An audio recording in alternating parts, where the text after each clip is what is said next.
All right. Well, first off, man, I'd like to thank you for doing this interview with Stop Beef from Radio tonight. Yes, sir. Thank you, man. Thanks for having me. And to get started, can you tell the fans and listeners who you are and where you from? What up? What up? My name's Scholito, aka Crawfione, aka New God MC, Yeah. and I'm from Philadelphia, but I reside in Atlanta right now. Okay. Did growing up in Philadelphia make it harder for you or easier for you to get into the music industry? Um, I would say that it made it hard because it's not an industry town, it's a talent Oh, town. But I would say that it made it easy for me when it comes to competition because the city of Philadelphia, it's yeah. you either hunt or Yeah. you become prey. So, it definitely kept me tight and kept me sharp. That's interesting to me because we all know Philly has created so many industry legends, and for you to say it's not an industry town like that, that's interesting. So all the people we know who's gotten into the industry, really, they have been found from New York coming to get you guys. They've never built like a foundation or anything like that for the city of Philly. I would say the closest thing to it, on a major scale was before I was thought of, which is Philadelphia, the Yeah, sound of Philadelphia, yeah. Kenny Gamble and Huff. They did it the biggest, you know what I'm saying? Okay. On an international scale, not just in Philly, but Yeah, since then it hasn't been nothing that big, yeah. in the city like that's been built as far as like an actual label, like a stable in the city. But we got some Well, of the maybe most that's talented people on the planet. Yeah, maybe that's what Free World Records is going to become. Is you're going to become the label that gives all these like we know Philly spitters. Like if you love hip hop, it's Philly spitters are always at the top. Like if I'm gonna go to a battle or if I'm gonna go to someone who's freestyling and they say, "Yo, they from Philly," I'm gonna run to the front of the crowd and be like, "Let me hear every verse bar you guys say." What sparked your interest in being an MC in the first place and pursuing this as your career? I would say like my early like childhood years, uh, listening to like what my older cousins and stuff was listening to, like Jay-Z, Yeah. Nas. I didn't quite understand the content of their music until I got older. Okay. But the stories and the storytelling is what intrigued me to want to get into it because I wanted to start telling stories and painting pictures about my surroundings and my upbringing and where I was coming from and the things and struggles that I was going through and seeing the people around me go through too. Yeah. Now, what was one of your first signs you were going to be successful in this music game? Everybody has dreams of being a famous rapper and being on stages around the world, but there's a moment that changes their life. You remember what that moment was for you? Absolutely. I remember being in a rap group with me and my cousin when I first started off, Okay. and we were doing music, and we was sneaking in this club called Club Flow, Okay. and Yeah. we would perform because we was too young to get in there, How old were and you at that time? like 15. Ooh, okay. You're 15 in the club. All right. Yeah. Yeah, but they let us in. This guy named Larry, legendary in Philly. Yep. He let us in the club because he heard us. We rap for him outside of the club, and he's like, "Come on, I'm gonna let y'all come in and perform." And we went in and performed, and then he let us come like another like 4 weeks after that. And Mm-hmm. a guy named Adam Scherzer and another guy named Short um, kind of discovered us. They were doing scouting for Allen Iverson's record label Wow. at the time, Yeah. and we didn't know, that they were searching for talent, and they thought that we were very talented. And within maybe a week, they took us to meet Allen Iverson, and Allen Iverson was like, "Yo, well, when we first walked up, we was at O'Hara's across the street from TGI Fridays on City Line Avenue, Okay. Yeah. and we didn't know we was going to meet him. And we Right. You just walked thought you were up, going there for just the just going opportunity. there, yup, with them, with Short and Adam, and they was playing cards. And I look over, I see these guys got on like these crazy chains. I was like a kid, like Yeah. crazy jewelry. And Iverson looked up, and that was my favorite basketball player because I played Okay. basketball too. Yeah. I even wore the number 3. and he looked up and he was like, "Oh, you must be." At the time, my rap name was Scholar. Okay. I wasn't Scholito then. And then I had a cousin who rapped at the time. His name was Low. And he was like, "Oh, you must be Scholar and you must be Low." So Allen Iverson knew who I was already Yes. through the gentleman that took us to meet him. And he Mm-hmm. was like, "Yeah, man, you know, we want to sign y'all." And then from then, for like the next 4 years in high school, I was traveling out of town, coming back to Yep. school, telling all the stories at the lunch table where I was at and who I was seeing and around. Yeah. And that was my first taste of, you know, seeing that other side and, you know, me feeling that I can actually do it on a professional That's level. amazing. How'd your family react? Like you said, you're 15 years old. So let's paint this picture. You're in Philly. Allen Iverson's probably like God out there right now at this moment. And you get a call saying, not only do I have a chance for your music, but did you know it was Allen Iverson who was interested in you guys? Or was it just an opportunity and it, you know, became Allen Iverson? Well, the two guys that was coming and scouting for talent, they never told us that they were scouting. That's what I was trying to say. So you Yep. didn't have you're just young, hungry out there spitting. It could have been any opportunity it was. You just knew I had to deliver. You guys had to still show up. I wanted to highlight that because so many artists in this game, they look for who's the flashy person. They look for the person that's going to fit the way they think this game is. And there's a lot of people behind the scenes like me and Digga and stuff like that, that you don't recognize us, but we're the ones that really push that. So I want to commend the two of you for being young and understanding that every opportunity is a major opportunity. And then it's Allen Iverson. So how does your family, your friends, like you got to be celebrities immediately from that situation, but how does your family respond to this dream coming true for you? Man, everybody was just shocked. Yes. Everybody was proud, happy, because at the time he was Allen Iverson for the Sixers. Yeah. So, you know, I was at the games, I was on television, you know, You were with them seeing everywhere. the family seats, you know, I was traveling. It was big, you know, it was before Instagram it came about and stuff. So I was kind of like one of the first like kid prodigies out of Philly. Like, you know, like I was kind of like a kid local celebrity. You know what I'm saying? Like, and Iverson wasn't, let's make it clear, they weren't out there getting every artist they could. Like, it was very selective what Iverson was doing. If you know anything about his label and the foundation they created, they didn't want every artist in the world. They wanted the best of the best. So for you to be mentioned, you know, that's an amazing thing. So you get signed to Allen Iverson. What's the steps you took to become, you know, an artist? Like, everybody thinks it's going to the studio, but there's a process and there's a lot of tasks you have to do when you actually are signed to a label. What was some of the first things you had to do?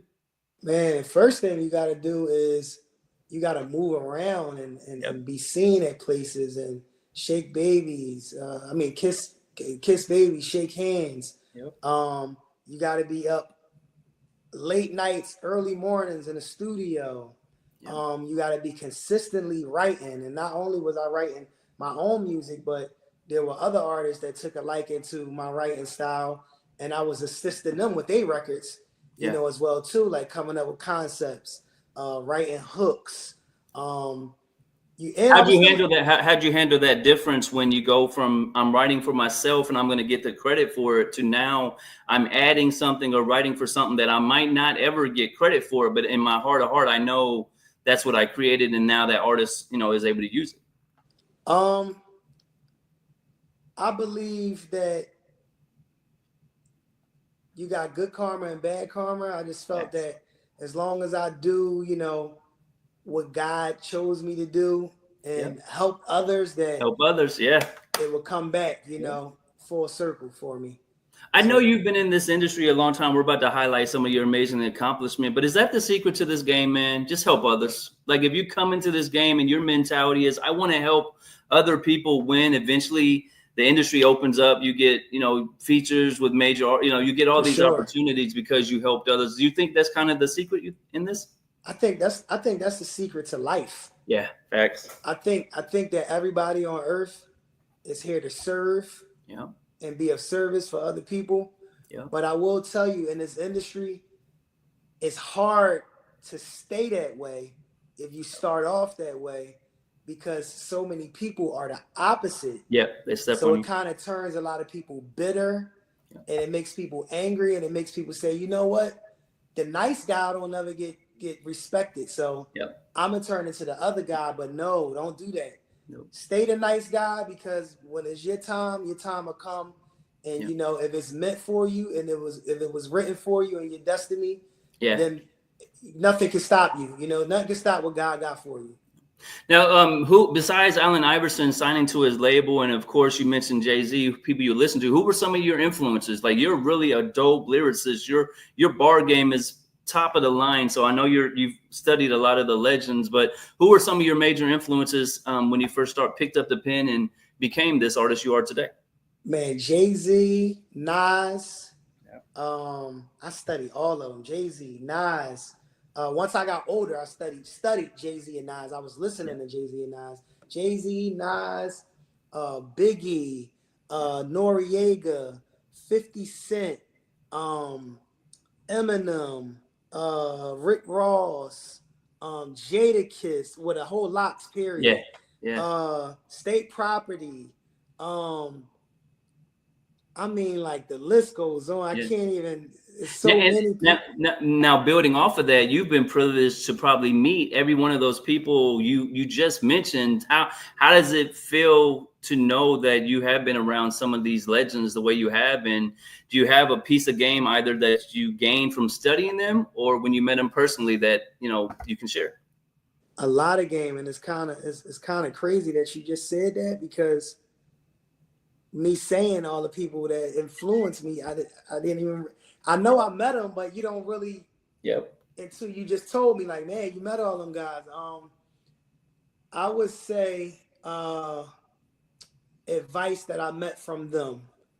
I feel as though that everybody that I just named was underdogs at one point. Yeah. And a lot of people didn't believe in none of them. Yep. Nas did get on early on, but I was told that during that time, Queensbridge was kind of dead, and wasn't nobody really respecting Queens, and he was kind of like, the savior of Queens. He did the resurgence on it. Yeah. Yeah. So we talking about everybody. It was like everybody was the underdog, and they just kept fighting, and they eventually got that time. So with them, if I just feel like my story and my journey is very parallel to them, whereas though they were extremely talented and extremely gifted, and their peers and everybody knew, and the world didn't know yet, but they just kept fighting, until the world knew. And then at that time, it looked like it was an overnight success, but it was years in the making. So many people think of overnight. I remember a story with Rick Ross. We were told he was an overnight sensation. Like, he was writing for 10 years. Like, you just didn't know about it because the public, when they show you to the public, now you're somebody, overnight sensation, but you have to be working constantly. I love to look at people's YouTubes and go back to the beginning of their YouTubes and see where they were in the beginning of this. And what's so dope about you, man, is you got Freeway at the beginning of your YouTube, and you got Freeway right now. So it means it's a real relationship. How did you guys meet, and what was it about you and Freeway's relationship that's been able to withstand the test of time as it has for all these years? So we met through music veterans in Philadelphia. I had a record called No ID, and they introduced Freeway to me and thought it would be a good idea for Freeway to get on a record. And I wanted Freeway on the record. Yeah. Freeway heard the record one time, and he thought it was incredible. He got on the record, and then after that day, we just started doing a bunch of records. But that was the initial introduction, us getting on the record, doing the record, and then we actually went and performed the record at a Girl Talk concert in Pittsburgh. Okay. And we got it on. We got footage too. I'm gonna text you the footage, the clip. Right. And it was New Year's Eve, and Girl Talk told me verbatim. He was like, "I have never seen a new artist nobody know, and a new record get performed, and the crowd go crazy. Like, you got an energy to you. Yeah, like it's a hit on the radio." And I was like, "Damn!" Like, and it's on video. You can see it. You know what I mean? It's proof. So I was really happy about that. And then after that, Freeway and myself just created, this amazing brotherhood that, nobody can get in the way of, because it's deeper than music. You know what I mean? So, Yeah. and I lost count of the years that we've been around each other. Yeah. It's been a while. Now, so how many times has somebody told you remind them of somebody from State Property? Like, I'm listening to you, I hear a little Petey in you, I hear a little Chris in you, I hear like your style is like a jambalaya of some of the those Philly legends. How many times have you been compared to somebody in State Property? And did people think when you started working with Freeway that you were going to be joining the family, so to speak? I know what the craziest thing is that I never got. Well, people have compared me to young Chris. Yeah, hear Chris a lot in you. Quite a Yeah. few times. PD is definitely a first, but what I will say is that I'm definitely honored because they are legendary. Yeah. They are two artists that I definitely studied. I think it's the way you enunciate your words, like your punchlines, and like I hear a little bit of that, and then it's the production. Like, how did you get this beat? How did you get the rights to flip this beat for one? Because it's a legendary beat in its own right. And what was your mindset when you decided to do that? Because a lot of times it's a big chance to remake a classic like that. How did you come up with that? So with me, it was strategic. Okay. Like the thought process of the beat. Like I could have did the beat on my own. Yeah. But I said, well, this was Freeway's coming out party. Yeah. That was his record. That was his first coming out party. He told me the stories about how it happened and how Jay set it up for him to come in like for a grand entrance for his verse. And then when he went on tour, everybody knew that, his verse. So I was like, yo, this will be great. I think that this could be a coming out party for me. Yeah. And who better than to get my big brother on it? Yeah. To get on the record for that stamp. Yeah. And all I got to do is deliver the hook, deliver my verse. I already know what he's going to do. Yeah. And we got with a producer, Trife, and my guy, JP, mixed it. And I knew that us doing this record together, that it could be something, monumental, but I had to let the people, hear it first, because it's all about what the people think. I could think it is whatever it's going to be, but if the people don't think it, then it don't matter. When you went to Freeway with this idea, how did you present to him adding a whole new verse too? Like, I mean, he could have been like, yeah, of course we can redo this, but this is the verse. This is what this is my like you said, coming out party. Right. So for him to love what you were doing so much that he put a whole new verse to it, like how did you feel when he did that for you? I mean, because that says a lot about you guys' relationships that he went that extra mile for this for you. So there was a Zoom call that I did with DJs the other day, and I'll tell you what he said, and then I'll tell you how I felt about it. Okay. So on the Zoom call, we actually had another record called Ball Drop to another beat. Which was very dope too. Yeah. But I was sitting on it for a while and I'm like, I think that this record is dope. I love the concept, but I think we can even do something better than this. So I reached out to my producer Trife, and he came up with the idea to flip that. And it was formatted a little different. So I decided to format it and repeat the horns on the hook for the energy to stay there the entire time. So the part that we love about that beat, the part that grabs the fan, you made that part of the hook. Yeah. Yeah, the horn, right. Yeah. So I wrote a new hook and I just kept the words ball drop because that was in the original one, but it's a total different hook. And then I did a new verse and I called Free and I was like, Free, listen, I just redid ball drop. I did a new verse and a new hook. Mm-hmm. And he was like, why you do that? He was like, the original one was crazy. I'm like, no, trust me. When you hear this, it's crazy. And we got probably like 200 records together. There's so many records that we got that's not unreleased. Mm-hmm. So he was like, nah, I trust you. All right, just send it over. And I sent it over and he sent me probably like no words, just like 50 fire emojis. And then he sent it back with his verse. and he was like, "This is it, bro. This out of here." Yeah, it's And then, amazing. you know, I got his blessing, and then the big homie Bink, um, you know, he one of the greatest producers ever. Facts. I definitely want to shout Bink out. Um, I got a couple records with Bink too that's unreleased. Yeah, I heard in the verse, you know, me and Bink's fam too. So I was about to ask you in the verse, you say, I got a couple Bink beats. Like, how Yeah. do you meet Bink? Like, you being from Philly and living in Atlanta now, you know, he VA. How do you and Bink meet in the first So place? And how dope is it to have that You're like bringing back Rockefeller. I feel like the energy you're doing, bringing yeah, a lot Freeway. of people.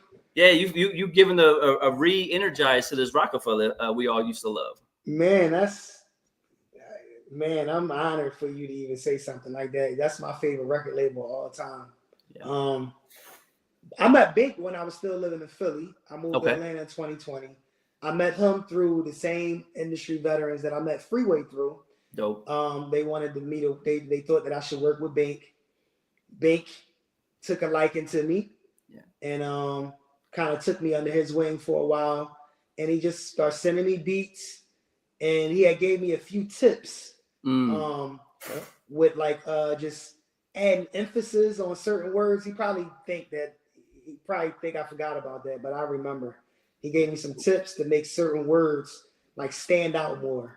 Yep. And I took that advice, and he was like, "Yo, you got it, bro. Like I don't got no other advice to give you. Like you got what it takes, That's bro." a great Like, feeling. Yeah. yeah, that was a great feeling. And he a hard critic. Yeah, he is. And, he don't like a lot of stuff that no, comes out with his beats because he wants to be more hands-on. Like he a legend in his own right if you know his exactly. history. So Exactly. And I got Freeway blessing on a new record. Free reached out to Bink, so yeah, you know, I can't wait to hear, you know, what he thinks, you know what I'm saying? And I'm just excited to see, you know, how the record grows. I mean, the video just came out a week. Well, tomorrow will make it a week. yeah. And the song only been out for 2 weeks, so it's brand new. So Yeah, I've seen the DJs are already picking up. You mentioned the call, highlights of Southwest Alliance, my family out there, man. yes, How do you sir. like those type of calls, man? I got a lot of family, my DigiWax family, Strong Side Yes, sir. Radio. We do Zoom calls where we have artists as talented as yourself come on and play the records for the DJ. How do you like that type of atmosphere? Man, I love it. I wish I could do it every day. Okay. Number I'm gonna talk one, to Core for you. We'll set that up. I'm Definitely. a grateful person. Yeah. So like I'm just grateful that people are interested to see my thoughts that I'm coming up. You know what I mean? Yeah. That it's like a blessing to just do what you love and have a passion for it, and Yep. people appreciate it, you know. And I hold the DJs to like the highest standard because from my studies in hip hop, Yep. the DJs were the superstars. Yep.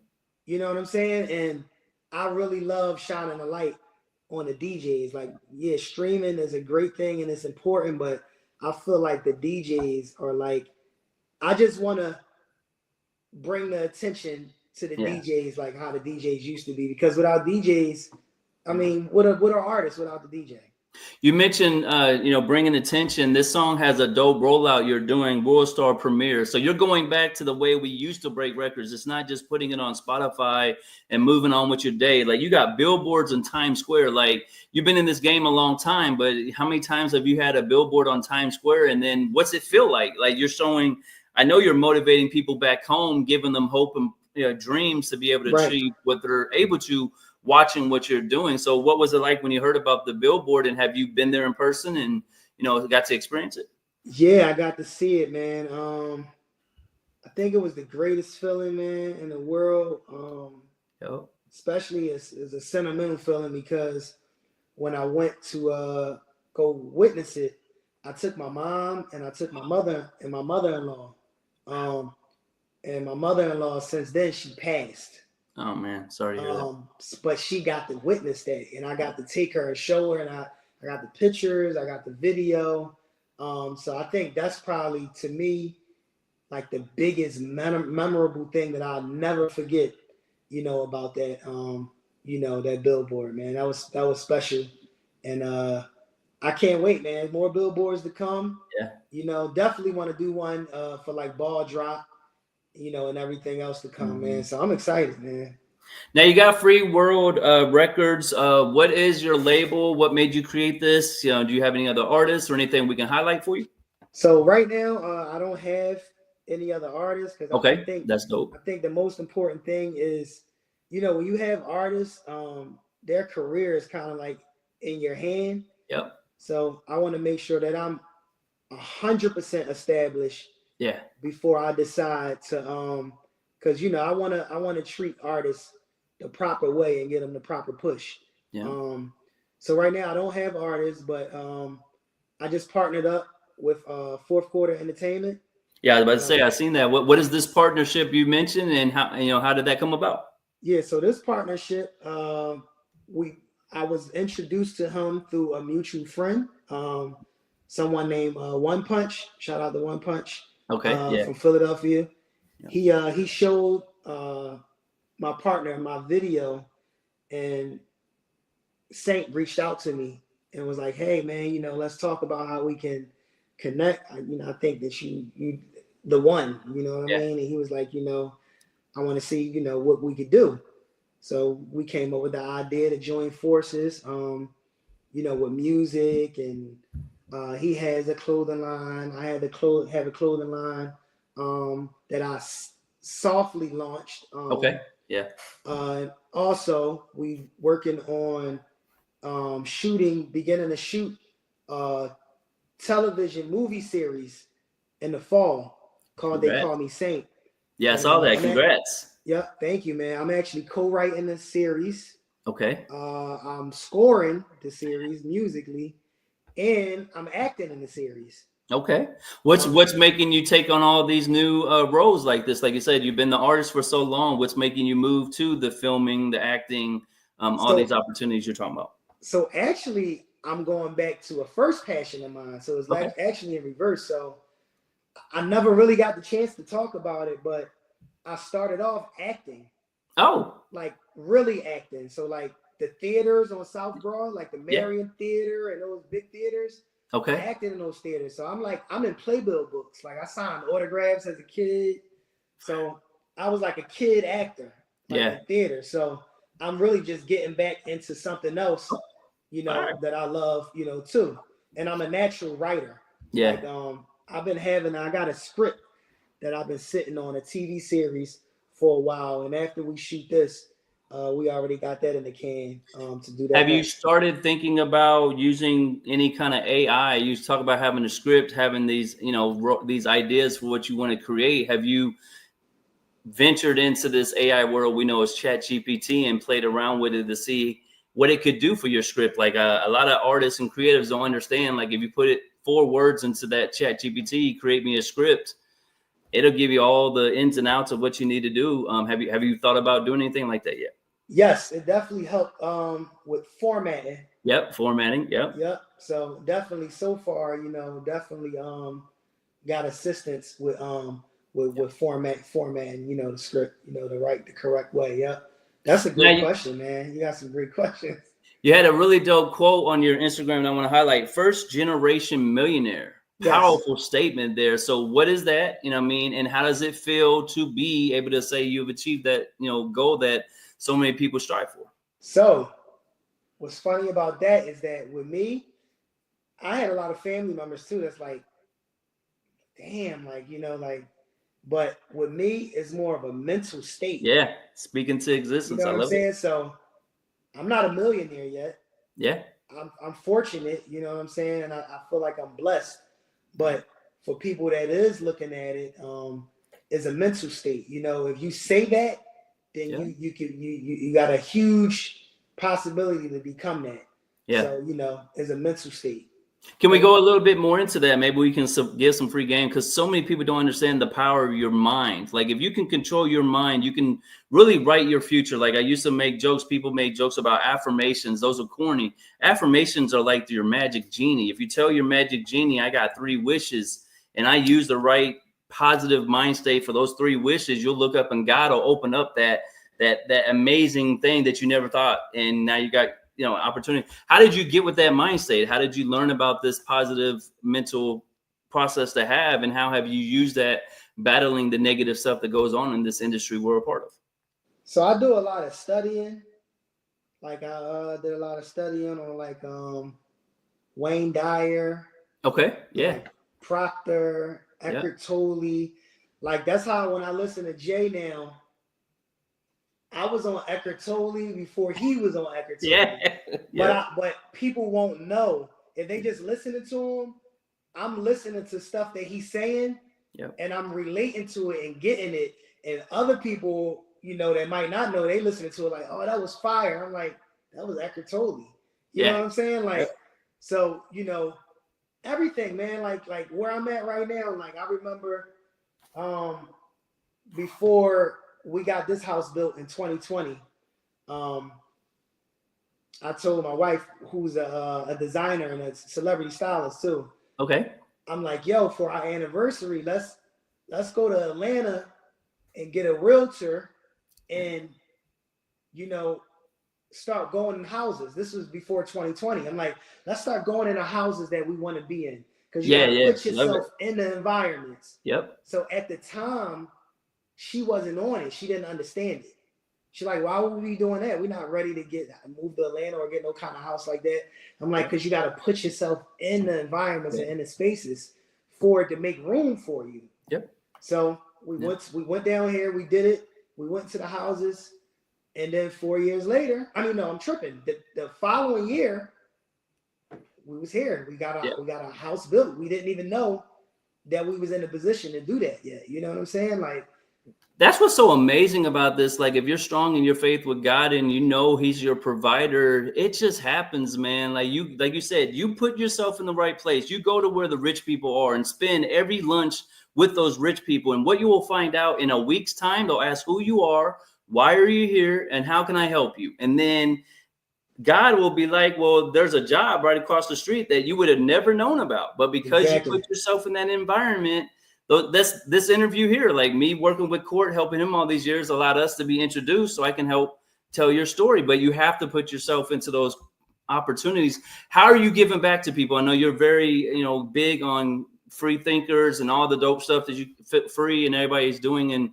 Philly. What are some of the things you're doing with your movements to help give back? So I will tell you, a lot of the things that I do, I never put it on Instagram. So like behind the scenes with it. I do a lot of personal stuff. Like I'll just go and feed the less fortunate, or just give a bunch of money out, clothing. But why don't you make it why don't you make an Instagram with it? This all about content these days. Don't you want to go viral? That would make you go viral in a moment. Why don't you do the Drake play and showcase what you're doing? For two reasons. I don't think that I'd rather go viral with God. Yes. You know what I'm saying? Because I feel like, my blessings if you bless somebody anonymous, my blessings will come back anonymous. For one, and for two, I don't want to showcase people on camera at their lowest. Facts. But I am working on something. So my clothing line, and my brand is called Everything Plush. Yeah, I saw that. It's dope. So Everything Plush is more than just a lifestyle brand and fly and luxury.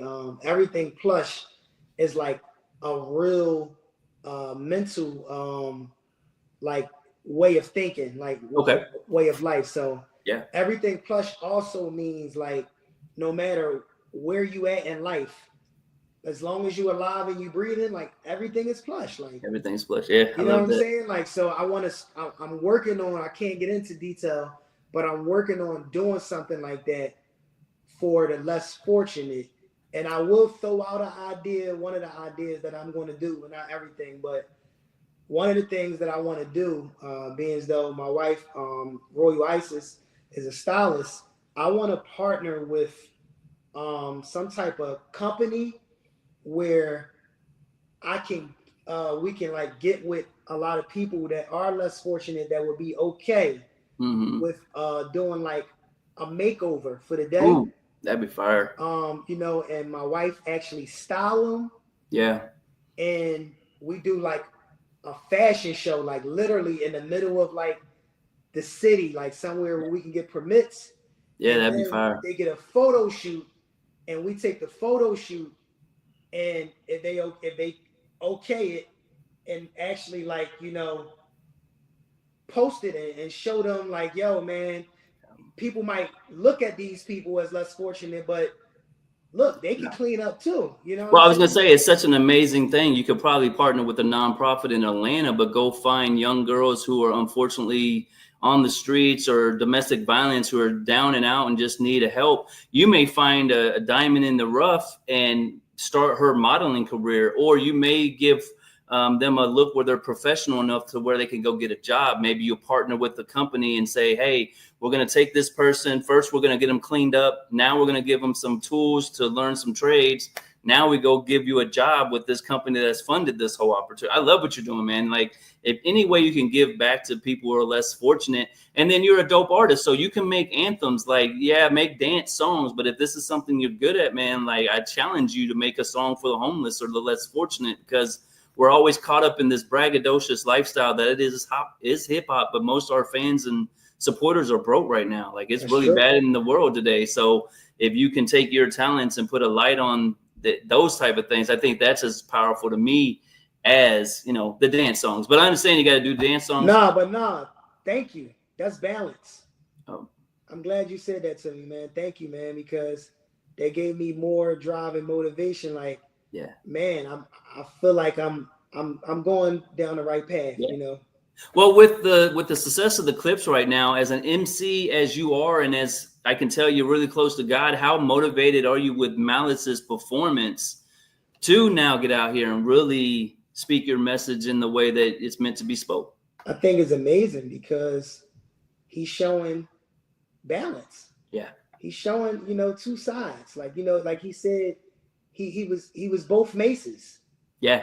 You know what I'm saying? Like, so, and that's special, man. And, you know, he's coming out and, you know, he's speaking positivity and letting people know, like, hey, you know, you don't have to be perfect. You know what I'm saying? Like, as long as you, you know, worship God and, you know, you're God-fearing man and you honest. Yeah. You know honest. what I'm saying?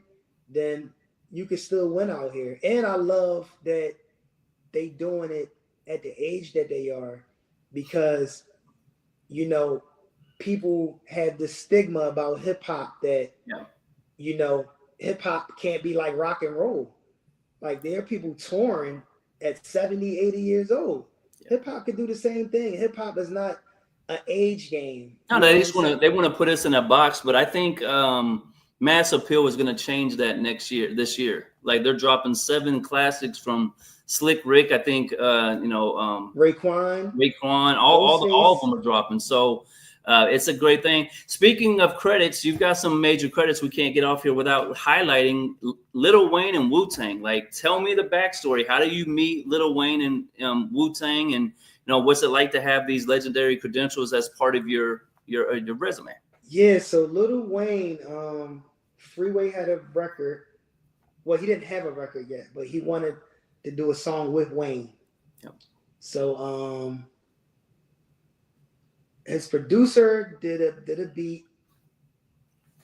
I came up with a concept. I wrote the hook, and Free thought it was super fire. He laid a verse.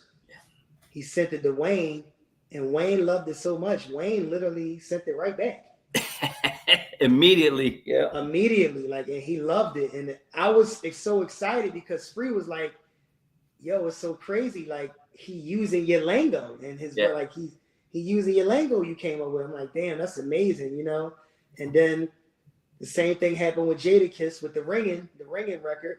I don't know, you might not know, but the new project that Free did with Jake One.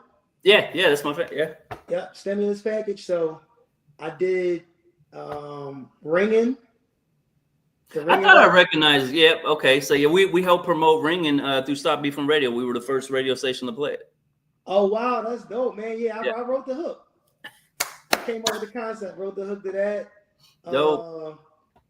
his first street single, the Freezer record, Freezer. That one. Another song on there called Nothing They Could Do.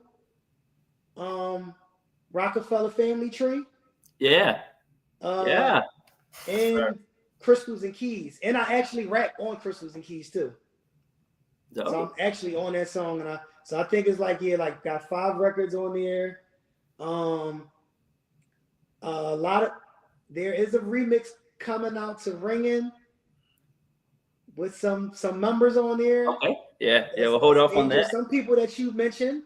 Yep. Just now.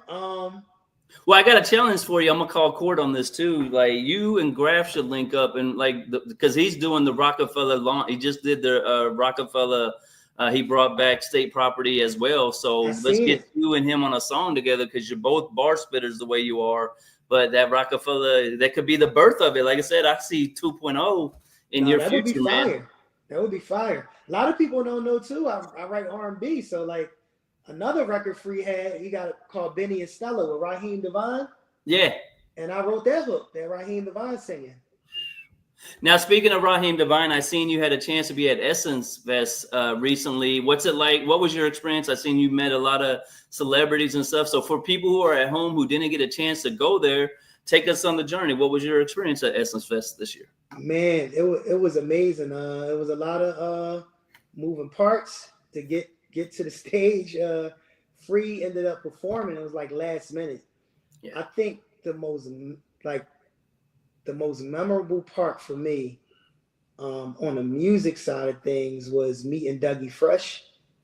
Because like amazing, top shelf legend. Yeah, I'm gonna say there's a legends out here, but that's one of the legends that most people don't get to meet. Yeah, absolutely. And he still looks super young, man. He looked really good, and I just appreciated the conversation that I was a part of with him and Freeway and people that work on his team too. But they were talking about health and how important it is to eat right and do the right things, to live a long-lasting, healthy life. So and that's very important, man. So I just was happy to be a part of that conversation and witness them talking about that. Now, August, I think it's August 2nd, we got Free Fest. Yes, sir. What can people expect if they're coming to see it? When is it? Where's it at? Let's give them a little breakdown. I'll clip this up when we're done, and we'll use this as one of the clips tomorrow we run to tell people about this interview. But what's Free Fest, and what's your involvement in it? So the Free Fest, my involvement is, whatever Big Bro doing, I'm gonna be involved. If he decide to open up a sweeping company, I'll be out there sweeping with him. So you there? We don't even talk about me performing because I really don't care. I'm there to support him. I know he's probably gonna be like, you already know you performing, but I've been knowing him forever. I've never asked him one time, can I perform on anything? That's so good. It was always him extending his hand like, yo, we got an amazing record. We got to perform it. So I'm like, all right, cool. He partnered with, I believe, Kenyatta Johnson. Yeah. I believe so. Yep. Is at the Navy Yard. I think that everybody in Philadelphia should show up to this because Philly Freeway do not only did he bring us classics, Philadelphia and international, but what he did for Philly behind the scenes. So many students from his Freedom Thinkers program graduated through him and got jobs. So he's stimulating the economy beyond music. Man, I want to push for him to get a statue one day. I love that. A street or maybe the highway, the freeway. What I mean? Yeah. Name. You could see it happening because, like you said, not just the music. I mean, what Freeway and the whole State Property means to Philly, just on a music tip. But he stepped it up and he became an international star in his own right. But what he's done with this Freedom Thinkers Academy, man, he's changed people's lives. And shout out to Henny Kev, man. They really out here doing stuff to help people. So I could see that happening. What's a day like? What's a day in your shoes look like? It's at the Navy Yard. I just want to mention that it's going to be at the Navy Yard, and it's free. All you got to do is hit the link in his bio, and just reserve. Get your ticket. Come down. It's going to be a bunch of people that have things for sale. A lot of free things. You get a great performance. It's just a community festival. It's gonna be amazing, man. A lot of dope artists performing. Now, you said you've been a child star, 15 years old, signed to Allen Iverson. Your best friends were Freeway, doing music, writing hooks, all that. What's a day in your life look like? Like if I'm an up and coming artist and I wanted to follow you around to see, what you're doing to, be so successful, what's your day look like if somebody was to follow you? So it's not a good idea to get up after 5 a.m. in the morning. a lot of your most creative juices flow very early in the morning. That's a real spiritual. That's a real thing. 3 o'clock. Get up. Try to eat something that's not going to have you sluggish. I run 2 miles a day. Okay. I have the last 2 weeks since the single been out. I've been slacking, but this coming Monday after I come back for the Free Fest weekend, I'm back to running my 2 miles. How'd you get started? Like a lot of people want to get to that point where they can say, I've run 1-2 miles. Like, what was your process to get started on that? So the process wasn't easy. Yeah. But nothing great comes easy. Yeah, facts. But what I did was I made it a lifestyle. And I have a time, whereas though I look at the time and I'm like, all I need to do is carve this amount of time out of each day and I get it done. So I run my 2 miles in 22 minutes. Ooh, okay. So 22 minutes a day. That's all you got to do. Yep. For 2 miles a day. And my weight only fluctuate within my weight ratio fluctuate between 4 pounds for probably like the last 6 years, maybe. Okay. So, that's it. You just make it a lifestyle. Like I don't do crash diets and stuff like that. I just make sure that I'm eating clean. Yeah. You know what I'm saying? So it can become a lifestyle and I don't get tired of it and then, start doing bad things. But yeah, man, and get up, be productive, as long as I'm doing at least one thing a day, whether it's finding out a new platform that I need to be on or writing a verse or studying about the business, you know what I mean? Posting something, I just make sure that I'm productive. I'm just keeping the chains moving every day. Now, we mentioned my family a few times, but how did you meet Court Digga, the legend, and what's it like to have him tell people you're his artist? Like, he helps a lot of people in this game, but for him to specifically tell people and DJs he work with, your number one priority right now, how's that feel for you? Man, Court Digga is, for one, he's a special person.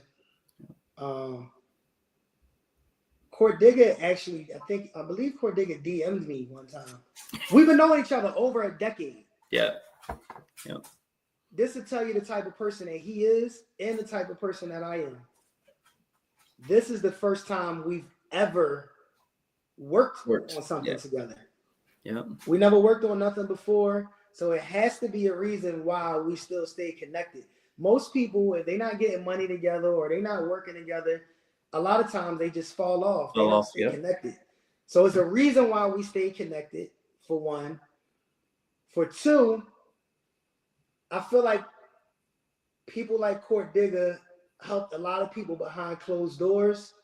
And he didn't get the just due and the love and the respect that he deserved. So I feel like I want to be that first artist, even though he don't care about it. Yeah. But I want to be the first artist that actually give him, show him the appreciation and give him the light, and the respect that he deserves. You know what I'm saying? Like, I want to be that. And I told him this, I didn't think that I was going to be saying it on camera, but you asked. Yeah. But he knows that, you know what I'm saying? And I think that we're going to do something great together, man. And I appreciate him. And outside of music, when he, things went on in his personal life, when we wasn't ever doing music or anything together, I reached out to him to check up on him, and everything. And, vice versa, man. We just always had a great friendship, without ever doing any business or anything together. That's the number one thing in this game is, yeah, everything's transactional for people. But if you come to me as a transaction, that's all it is. When the money's gone, it's gone. But if you come through me as a friendship, as a general relationship with somebody I respect, like Court, I open my doors to you. Like there's no compensation or anything. But let's work. Let's get your record going, because I can tell you a dope person, and that's what this music industry really is about: is finding dope people to align with. Speaking of that, how important is a team to you, and who are some of the people in your team that make everything possible for you today? Man, a team, and I can honestly say, just now at this point, I feel like there are more pieces that's gonna come. I'm sure. I don't know what God has in store. You but said it right. Now, I finally feel like I got my team. Yeah. I feel like a team is the most important thing. Jordan didn't have a team; he wouldn't have 6 rings. Facts. Everybody is important, from the person that's going to go get waters when you're recording, to the person driving, to the person. So my team consists of my wife, Queen Royal Isis. Royal Isis, she's my stylist. She's been my stylist forever. Okay. Court Digga. Now with working the records and helping push me as an artist, with the music and just advice, period, about radio and DJs and how things move. Saint is my partner in all aspects. He's been a beacon of light, you know what I mean? He said the same thing about me. I think that we were the missing pieces to each other's puzzle. I think that we're going to make history. Recently, we just got a guy named Visuals by Luke on Instagram. Luke, he did Ball Drop. The video, dope. So I'm doing a lot of all of the visuals with him. I also have my behind the scenes guys that's doing content. That's also a part in working on the big productions too. I got We Made Us Films, my man Bugs, and I also have Nova as well that's working on stuff. And then we just also have another person on board. His name is Eli. He's going to be helping with digital marketing.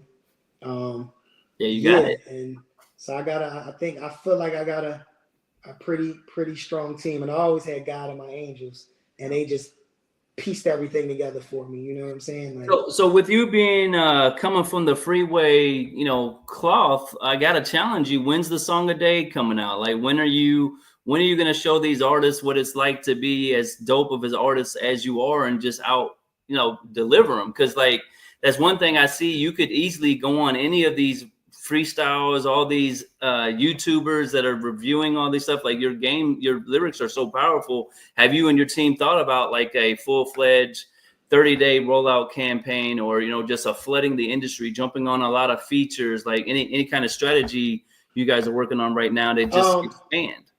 We haven't. We touched on it, but we didn't carve it out yet. I think that once because my album, the long length version album is coming out in the fall. It's it's 5 songs from being mixed and mastered done. So once we get that done, then I think we're going to come up with something like that, hitting them with so much content and features. Do we have a date or anything people can circle on the calendar for you, either the single for the album or when the album's actually going to drop? So Ball Drop is actually the leading single for the series that we shooting. They Call Me Saint. And it's also the first single for my album. Dope. You're going to use both. Right. But then I do have another record that I'm following up before the project come, just kind of building the buzz up. And then we're just going to be picking records off the project. Whatever record is doing well, we're going to be shooting a visual for it and, and pushing it like that one by one. What do you like to do for fun? Like if you're not making music, making movies, doing all this dope stuff we've highlighted tonight, what do you like to do when you have downtime? I like to watch like documentaries. I like Okay. to watch movies. I like to read. Like right now, I'm reading this book called Blink. It's about like intuitive repulsion, Oh like kind wow. of like your first 9 times out of 10, your first thought is the thought Is that the was right right, one. but a lot Yep. of people second guess themselves. Yep. Also, I like to play basketball. I haven't played in a while, but Okay. I was playing basketball before. I was doing So are you gonna run out and get this new NBA 2K? You know, there's a big good conversation going on because they've changed NBA 2K. Now you have to time your shot, you have to time your layup. You like everything's more intricate than it used to be. Are you gonna? Really? I didn't know that. Yeah, it's not just hit A and you automatically get the layup no more. You got to time the button, the precise pressure points, and all that. So are you That's running out to crazy. grab the game? Yeah, I might have to go grab it. Yeah, now that you said that, I might have. I see. Is that a what hat? That's a Pacers hat. Oh yeah, this is my friend Twisted Caps. They created a Pacer cap for me. They're Oh, based out dope. of Cleveland, Ohio. Legendary producer LT Mo. Fire. That's dope. I gotta check them out. You a Pacers fan? Yeah, I'm based out of Indianapolis, Indiana. Dope. I mean, I know you was in because Court Digga told me, but Yeah, everybody don't be fans of where they from. Some people don't, but yeah. damn, y'all almost had it, man. Well, I don't want to make you mad, but there's a rumor right now that somebody from the 76ers is thinking about coming to the Pacers right now. Really? Yeah. I like the Indeed. pay. I was actually I was actually rooting for y'all, man. I wanted because y'all was kind of like the underdog, Yeah. and y'all had it, man. Like Yeah. If Tyrese didn't hurt himself, there'd been a different thing. it would have been. Last question. If you could collaborate with anyone living or dead today, who would it be and what would you guys create? So if it was someone that passed, Okay. I would want to do a record with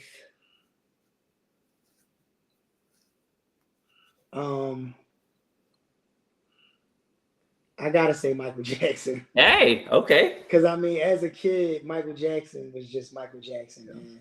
I know it's cliche, but Are we talking Jackson 5, Michael? We talking Thriller Jackson, Michael Jackson? You talking? I'm talking Thriller Jackson. Thriller. Gotta go Thriller. Yeah. Yeah, Thriller Jackson. Or Off the Wall, Mike too.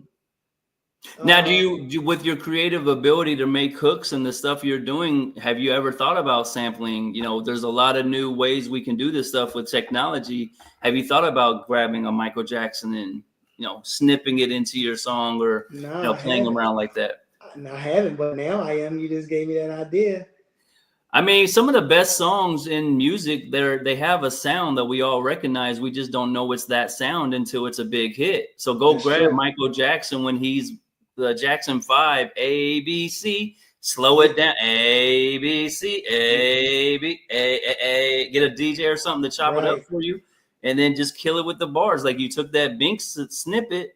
Yeah. But man, I definitely think there's a lot of great things you can do because I love your music. I love your talent. You got the Kitchen Morning Chronics breakfast. You talking about breakfast bars?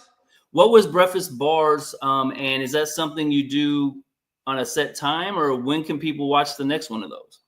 So breakfast bars, a lot of times I had started a series with breakfast bars.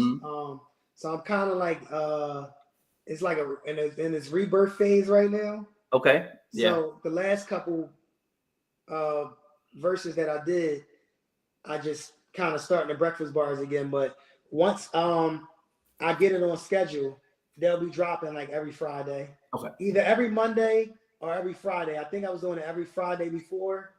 I might do it every Monday or every Friday, but it's basically just freestyles. It could be like verses from some of my songs, or it could be new verses.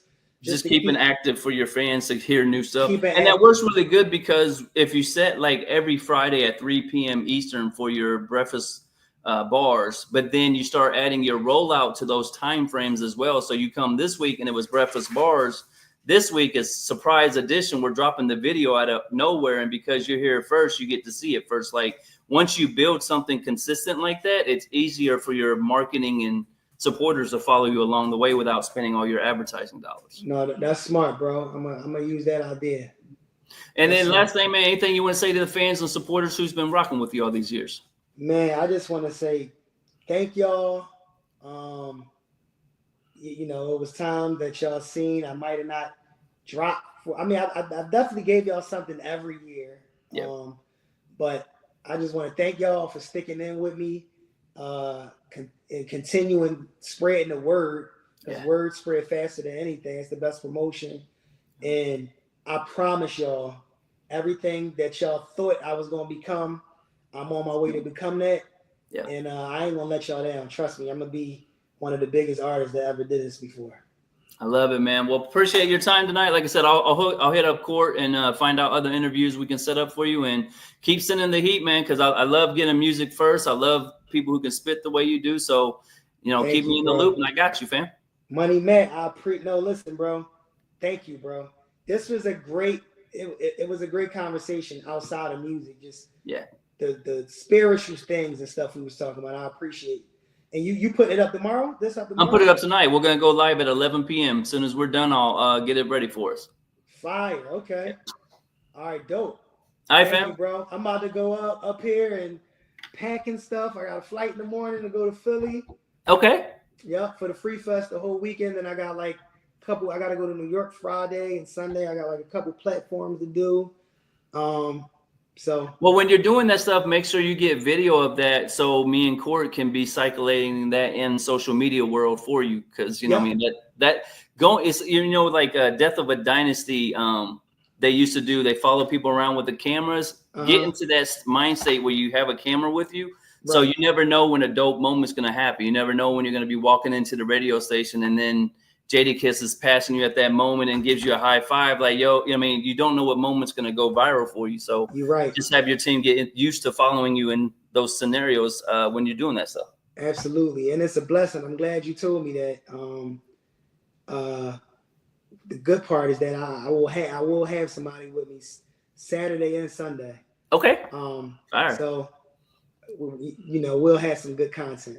Okay, sounds good, man. But thank you for that, man. Thank you for that, because it was something you just said that was an extra element of why it's important to just have the cameras rolling, like you said. If just somebody just out of nowhere that you're not expecting, and you catch that on camera. So yeah, you never know. So like when you're walking up to the place is important. A lot of B-rolls made those moments too. Like traveling, people miss the traveling from from Atlanta back to Philly, getting on the airplane, because people at home who maybe not be as blessed as you are, they can't do it. So they're stuck in Philly. So they would love to know what it's like to get on that airplane. So start being the TV, let them see your life so they can visualize what it's like to, you know, have this music career that you have, and let them into that world. So now they become your fans that advertise and promote you every time they see you. I got you. I'm going to start doing that more too. Even when I'm by myself, getting on the planes. Yeah. Yeah, thanks, man. I appreciate it, bro. No problem, man. Have a good night, fam. Thank you. You too. Thank you, man. Peace. All right.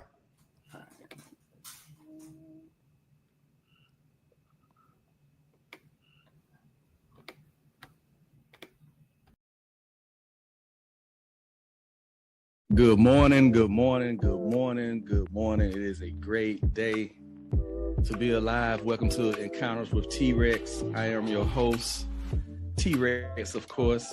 Two Factor Media, the Hype Magazine. Just want to give a shout out to